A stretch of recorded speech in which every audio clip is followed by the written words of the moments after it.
Keep watching if you want to turn your tank from this to this. Use regular vinegar, but apple just has a better smell. Start with the 1500 sandpaper. If you're still having troubles, then you can go to the 1000 grit. And if you're still having troubles, you got to scrape a razor blade. Make sure before each time you do it, clean it, dry it, clean water, clean rag. A little bit of vinegar on a rag will get rid of this. It'll look good as new.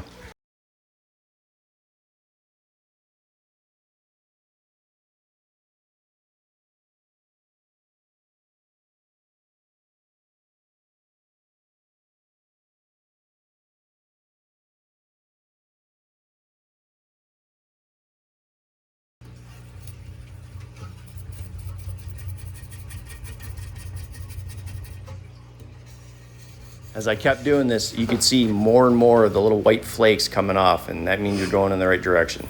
Just keep going, keep going.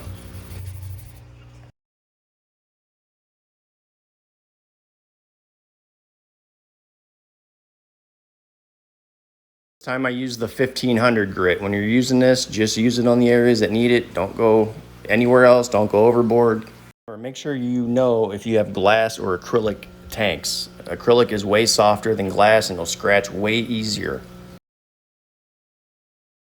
If you mess up bad and you think you really messed up, last resort, get the buffer and prayers to you.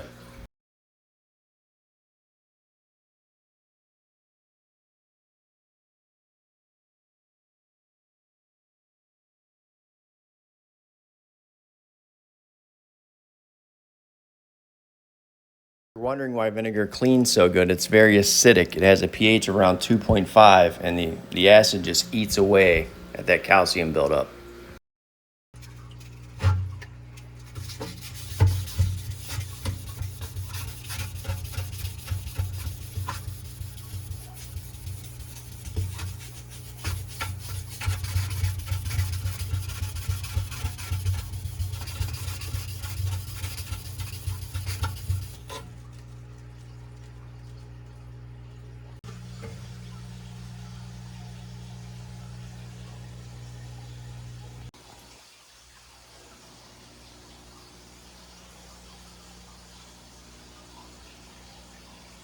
Thanks for all the help, boy.